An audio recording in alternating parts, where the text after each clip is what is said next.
இந்த உலகையாலும் முக்கியமான 13 குடும்பத்துல ஒனாசிஸ் அண்ட் கெனடின்ற இந்த ரெண்டு ஃபேமிலி ஒரு மர்மமான முறையில ஒண்ணு சேர்றாங்க. இது உங்கள் இல்லுமினாட்டி சீரிஸ் எபிசோட் 4. ப்ரீவியஸ் எபிசோட் பார்க்காதவங்க பாத்துருங்க. அரிஸ்டாட்டில் ஒனாஸ்ன்றவரு ஒரு வெல் செட்டில்டு கிரீக் ஃபேமிலியில பிறக்கிறாரு. டர்க்கிக்கும் கிரீஸ்க்கும் ஒரு வார் நடக்குது. அண்ட் அவங்க மொத்த காசையும் இழந்துட்டு ஒரு அகதியா அர்ஜென்டினாக்கு போறாங்க.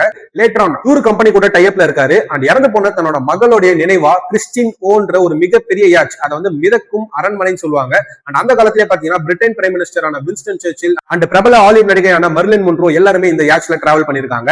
அண்ட் தனக்குன்னு ஒரு ஐலாண்ட் உருவாக்கி இருக்காரு. அண்ட் அந்த ஐலாண்டு பேர் தான் ஸ்கார்பியஸ் ஐலாண்ட். ஒரு கட்டத்துக்கு மேல இவரோட பிசினஸ் பயங்கரமா எக்ஸ்டெண்ட் ஆகுது.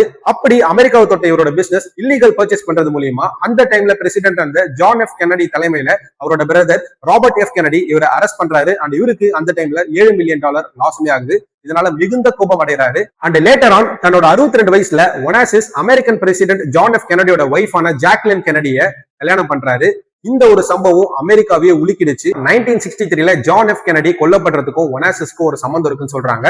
American president John F Kennedy எப்படி கொல்லப்படுறாருன்னா ஃபார்மர் யூஎஸ் மெரைன் ஆபீசரான ஆஸ்வால்ட் ஒருத்தர் மூலமா கொல்லப்படுறாரு. சோ ஒனாசிஸ் கடல்ல ட்ரேட் பண்ணக்கூடிய ஒரு ஆளு. அண்ட் இந்த ஆஸ்வால்ட் ஒரு மெரைன் ஆபீசர். அண்ட் இவங்க ரெண்டு பேருக்குமே ஒரு மறைமுகமான டீலிங் இருந்திருக்கும். அண்ட் இதே மாதிரி தான் ஒரு மர்மமான முறையில ராபர்ட் எஃப் கென்னடி இறந்து போறாரு. அண்ட் அவர் இறந்து போற 4 மாசத்துல ஜாக்லின் கென்னடிக்கும் ஒனாசிஸ்க்கும் கல்யாணம் ஆகுது. சரி, எப்படி இவங்க ரெண்டு பேருக்கும் கல்யாணம் ஆச்சுன்றதுதான் இங்க பயங்கரமான ட்விஸ்ட்.